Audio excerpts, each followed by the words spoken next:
నమస్తే, నేను మీ శివకృష్ణ బోరాడ.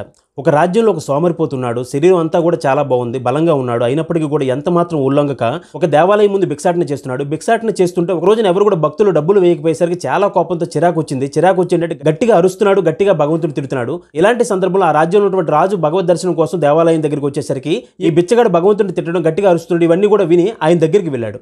ఏం జరిగింది, ఎందుకు అలా భగవంతుడిని తిడుతున్నావు అని చెప్పేసి రాజు ఈ యొక్క బిచ్చగాడిని అడిగాడు అనమాట.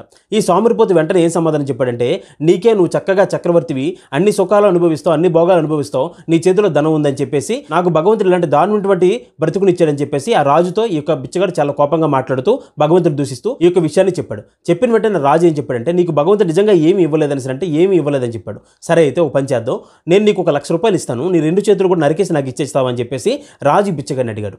వెంటనే ఈ సోమరిపోతు ఏం సమాధానం చెప్పాడంటే, భలేవాడిలా ఉన్నాం, ధనం కోసం నా చేతిని నేను ఎలా నరుకుంటానని చెప్పేసి ఈ సోమరిపోతు సమాధానం చెప్పాడు. వెంటనే రాజు ఇంకో మాట ఏమన్నాడంటే, సరే ఇంకో పని చేస్తాను, నేను ఒక ₹10,00,000 నీకు ఇస్తాను, నీ 2 కాళ్ళు నరికేసి నాకు ఇచ్చేస్తావని చెప్పేసి ఈ యొక్క రాజు మళ్ళీ ప్రశ్నించాడు. వెంటనే ఆ బిచ్చగాడు ఏం సమాధానం చెప్పాడంటే, మీకు సరిగ్గా జ్ఞానం లేనట్టుంది, ఎవడైనా సరే డబ్బు కోసం కాళ్ళు నరుకుంటాడని చెప్పేసి మళ్ళీ ఇదే విధంగా సమాధానం చెప్పాడు. వెంటనే రాజు ఏం చెప్పాడంటే, సరే ఒక పని చేస్తాను, నా రాజ్యం మొత్తం నీకు ఇచ్చేస్తాను, నీ తల నరికేసి నాకు ఇచ్చేస్తావని చెప్పేసి రాజు అడిగాడు. వెంటనే ఈ యొక్క బిచ్చగాడు సమాధానం ఏం చెప్పాడంటే, నా తల నరికేస్తే నా ప్రాణం పోతుంది, నా ప్రాణం పోయిన తర్వాత నువ్వు నా రాజ్యం ఇస్తే ఏంటి, ఇవ్వకపోతే ఏంటి అని చెప్పేసి వెంటనే ఈ సోమరిపోతు సమాధానం చెప్పాడు. అప్పుడు రాజు చాలా కోపంగా మాట్లాడుతూ, ఒక విషయం గుర్తుపెట్టుకో, నీకు భగవంతుడు ప్రాణం ఇచ్చాడు, నీకు భగవంతుడు శక్తి సామర్థ్యాలు ఇచ్చాడు, ఇవి నా రాజ్యం కంటే చాలా గొప్పవి, అలానే ధనం కంటే చాలా గొప్పవి. ఇన్ని శక్తి సామర్థ్యాలు ఇచ్చినప్పుడు కష్టపడి పని చేయకుండా సోమరితనంతో ఇలా నువ్వు భిక్షాటన చేస్తూ ఇంత నీచంగా ప్రవర్తిస్తున్నావు, ఇంకా భగవంతుడు దూషిస్తున్నావు అని చెప్పేసి అతనికి జ్ఞానబోధ చేసి సన్మార్గంలో నడిపించాడు. మనం గుర్తుపెట్టుకోవాల్సిందంటే భగవంతుడు మనకి ఎన్నో శక్తి సామర్థ్యాలు ఇచ్చాడు. ఈ రోజున మనం గమనిస్తే అతి పేదరికంలో పుట్టి చాలా కష్టపడి మానవ ప్రయత్నంతో భగవంతుడి అనుగ్రహంతో ఉన్నతమైనటువంటి శిఖరాలు అధిరోహించిన వాళ్ళు ఎంతో మందిని మనం చూస్తున్నాం,